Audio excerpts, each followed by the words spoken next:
Olá, pessoal! Estamos de volta com o Palavra do Professor, que hoje vai falar sobre previdência.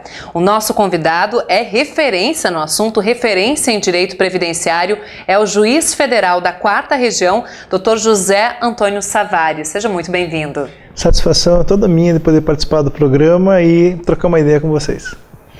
Para começar a nossa conversa, a gente ouve muito falar do equilíbrio das contas versus direitos, né? Como é que fica essa relação aí? Quem é que sai ganhando ultimamente nesse nosso contexto de crise?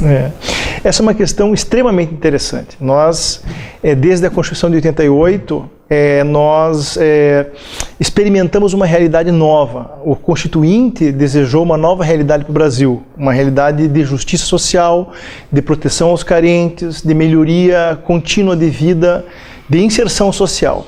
Para isso, aumentou a base de contribuições, de tributos, as chamadas contribuições para a Seguridade Social, de um lado, e de outro, aumentou o campo de proteção. Claro, para eu poder ter saúde para todos, para eu poder ter assistência aos carentes de um sistema previdenciário que funcione, eu preciso ter uma fonte de financiamento estável.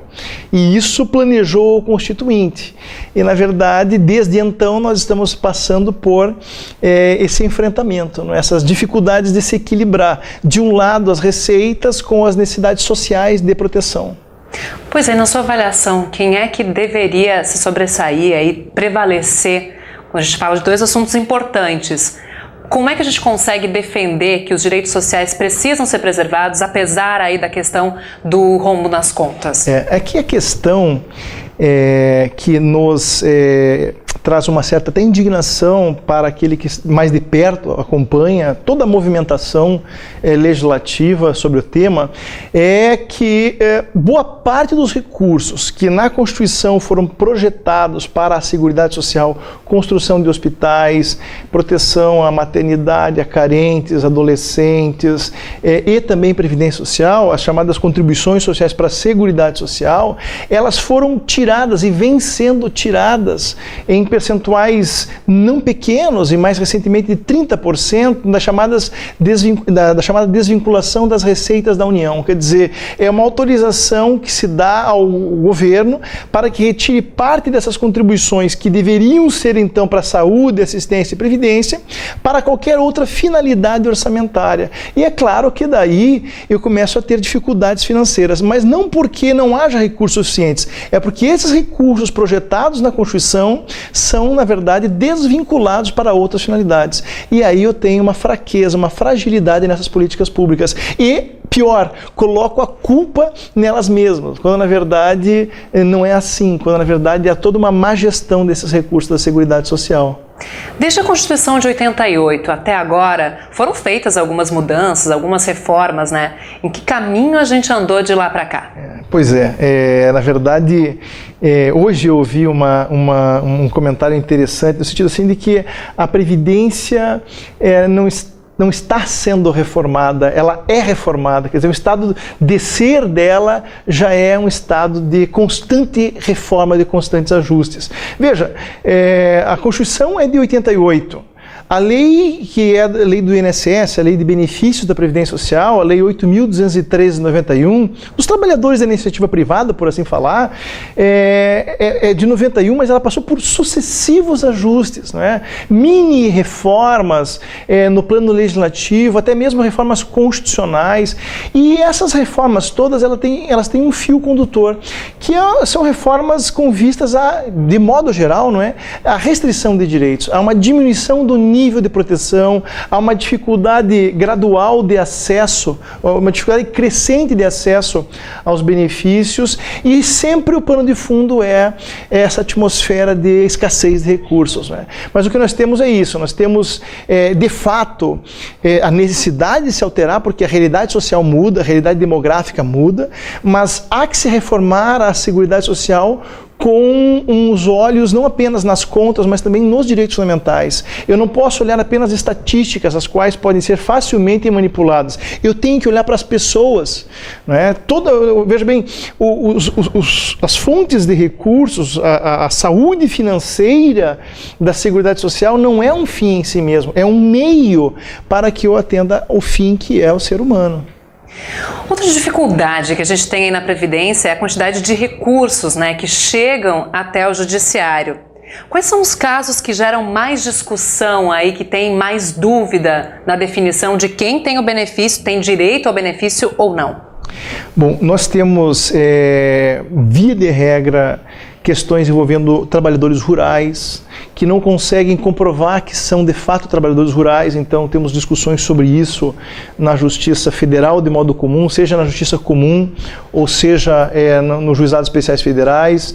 Nós temos muitas ações envolvendo benefícios por incapacidade, quer dizer, a alegação do trabalhador é que não consegue mais continuar a exercer a sua atividade por razões alheias à sua vontade, a alegação de incapacidade para o trabalho.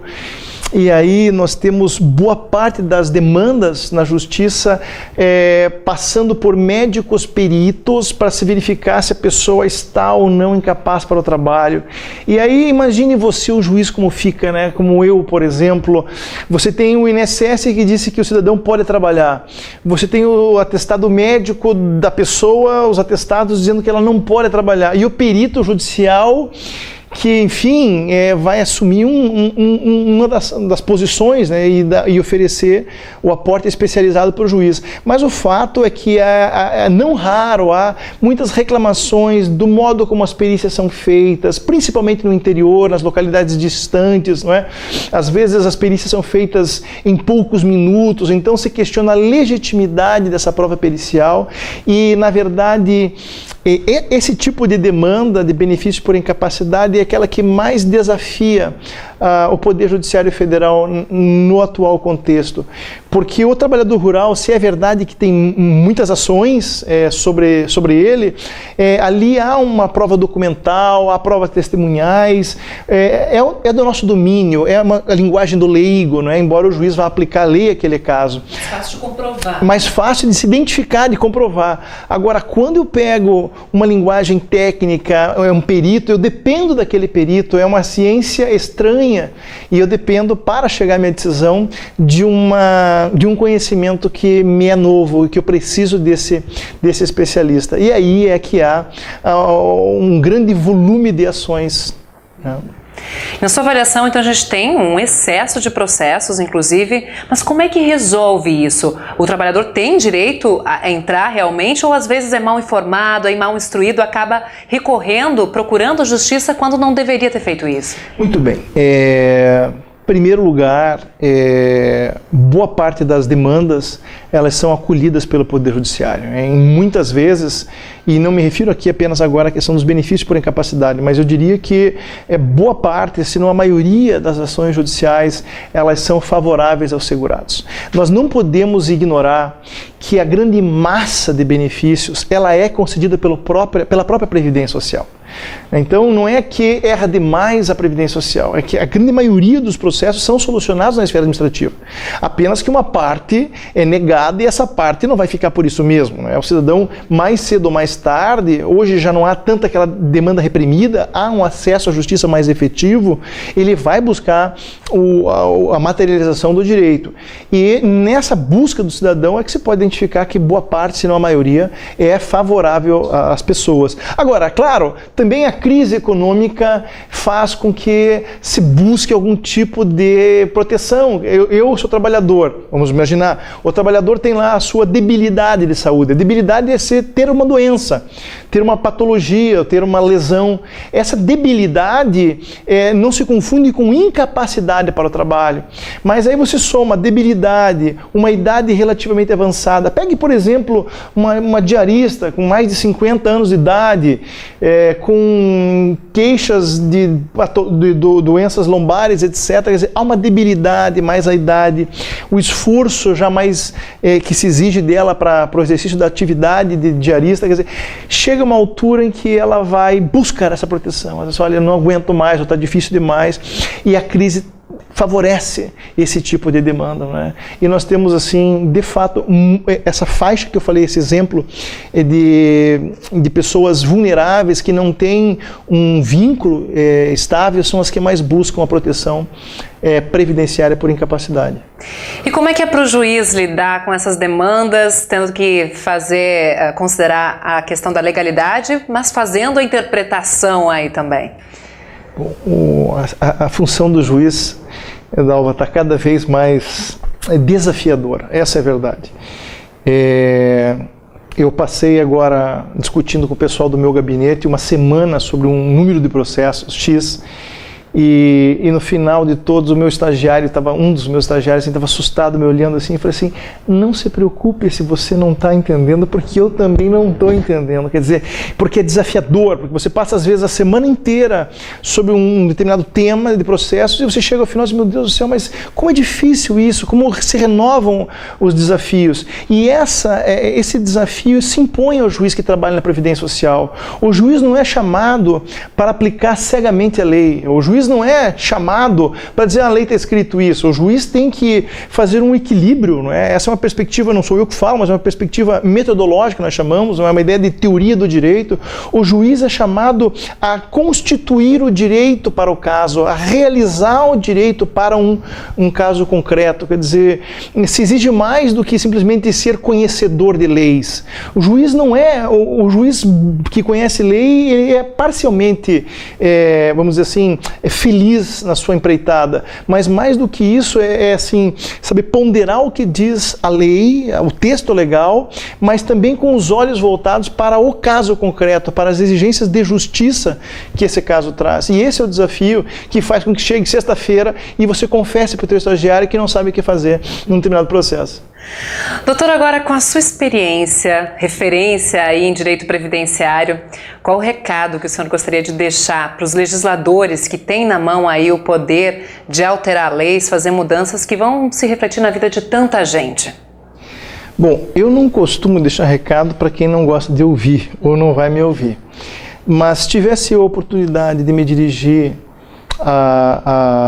aos legisladores que estão com esse projeto, não é, de reforma previdenciária, eu pediria temperança, eu pediria moderação, eu pediria prudência.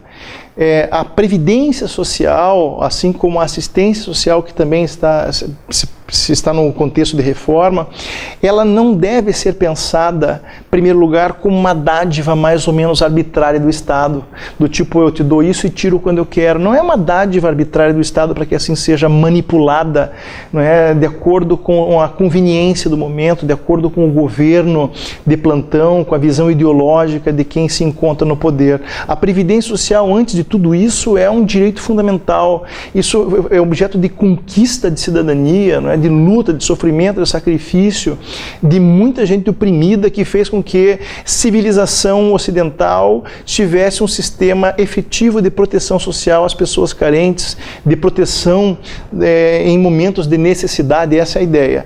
Então, em primeiro momento, lembrar que a previdência social não é uma dádiva mais ou menos arbitrária, mas um direito fundamental, um direito humano e fundamental do cidadão.